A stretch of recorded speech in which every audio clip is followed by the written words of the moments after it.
After everything that happened, over half a year passed in the blink of an eye.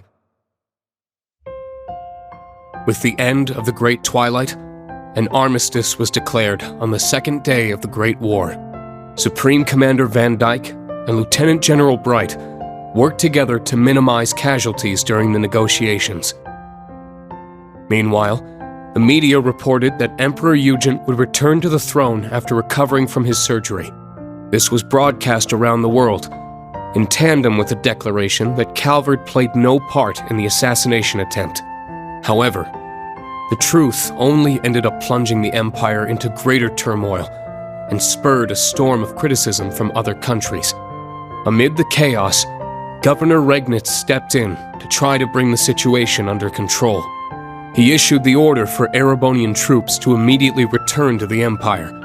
Many feared that Calvert might take this opportunity to strike back, but such fears proved to be unfounded. I can only assume it was because Calvert didn't want to take any chances against the far stronger Erebonian army. For the people of Erebonia, it was as if they had woken up from a nightmare.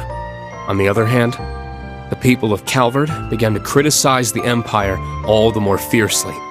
Fortunately, due to the evacuation efforts on the first day of the war, civilian casualties were kept to a minimum.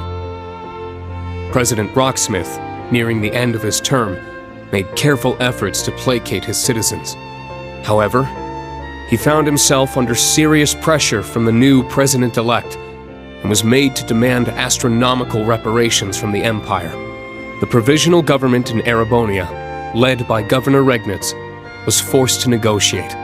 As part of the negotiations, he demanded that Calvert pledge to not invade Crossbell. Liberal, Remiferia, and the holy city of Arteria agreed, and jointly mounted pressure on the Republic to keep its troops within its borders.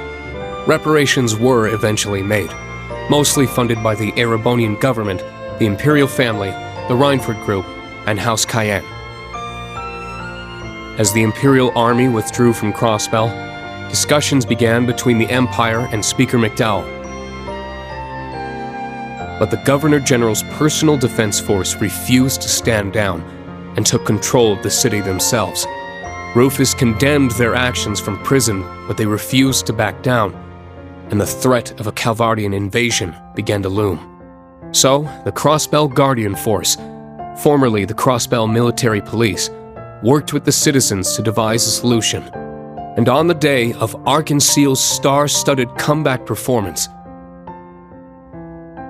the Governor-General's defense force was quickly subdued by citizen volunteers, and Crossbell was free once more. At the heart of the operation were the officers of the Special Support Section, saving their country yet again. While foreign affairs were steadily heading in the right direction, Erebonia's domestic issues showed no signs of stopping. With the news of Chancellor Osborne's death, the nobles he had kept in check scrambled to reclaim their former power. Class warfare broke out once more, and though the imperial family tried to restore order, rumors of Prince Cedric's role in the Chancellor's warmongering caused their pleas to fall on deaf ears. The Crown Prince's mysterious disappearance only put them in a more difficult position. Just when things seemed their worst, Princess Alphen and the newly returned Prince Olivert engaged the public directly and sincerely. As a result, the imperial family slowly started to win back the people's trust the continent over. Meanwhile, news of Crossbell's liberation stirred talk of independence in Jirai and North Ambria. Some argued, however, that the 10 years Jirai had spent as an SEZ had bolstered its economy and reduced poverty. The issue is still hotly debated, and those in charge are monitoring the situation carefully for fear of more conflict igniting. Though Chancellor Osborne's right-hand man, Governor-General Rufus Albarea, was apprehended, Majors Lecter Arundel and Claire Rievelt managed to avoid arrest. Not only that, but they remained at the Intelligence Division and the RMP, respectively, focusing their efforts on restoring order to their country. That said, both groups lost their position as government organizations and underwent extensive restructuring. the Bracer Guild regained its former status in the Empire, and for the first time in 5 years, all its branches were reopened.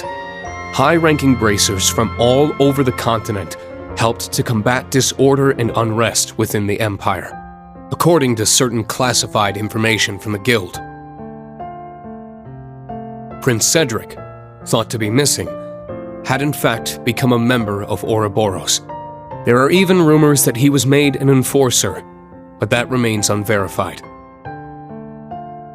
Meanwhile, after tirelessly aiding the other great houses, Governor Regnitz, and the Government Accountability Inspectorate for months, Acting Duke Eustace Alborea rejoined his allies for a journey to a certain place.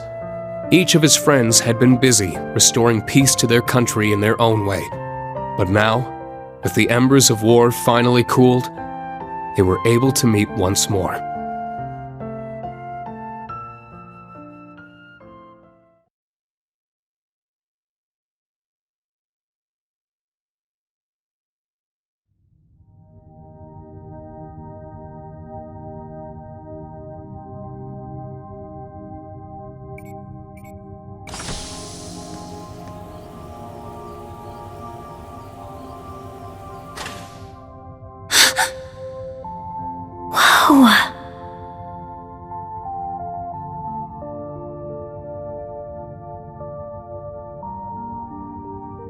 A backup OZ-74 unit. So your dad prepared this, Elisa? That's right. He must have worked on it in the brief moments when he was himself. It couldn't have been an easy secret to keep from the Ebon Knight. Your father was a great man. Damn right. Can't be easy fooling someone who's in your head. For real. It seems like the mana inside is stable. And it should be easy to work with such a pure soul as hers. We'll be right here to help whenever you're ready. Go ahead, Eustace.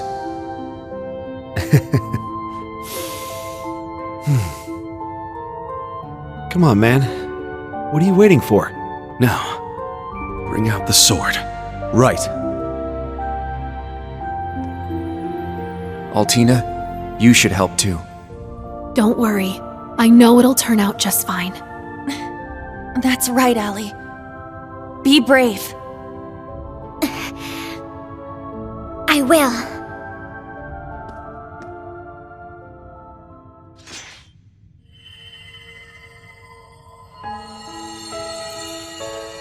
Everything's stable.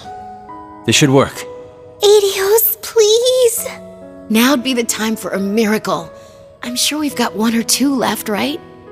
If you're listening out there, these kids need you.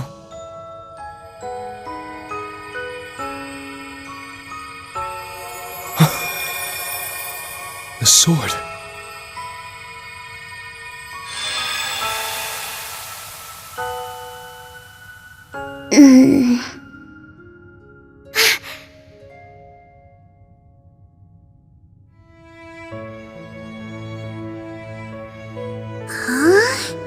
Where am I?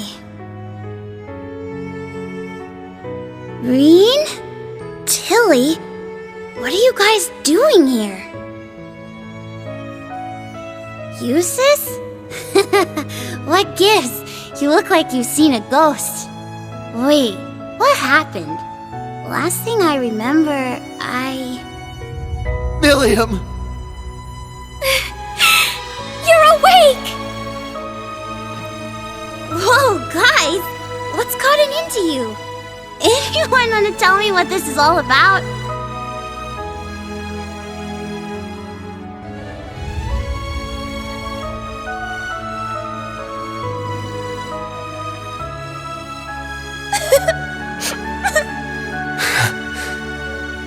It's kind of a long story.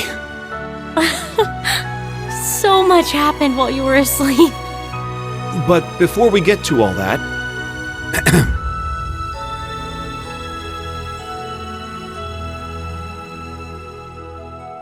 Welcome back, Milliam.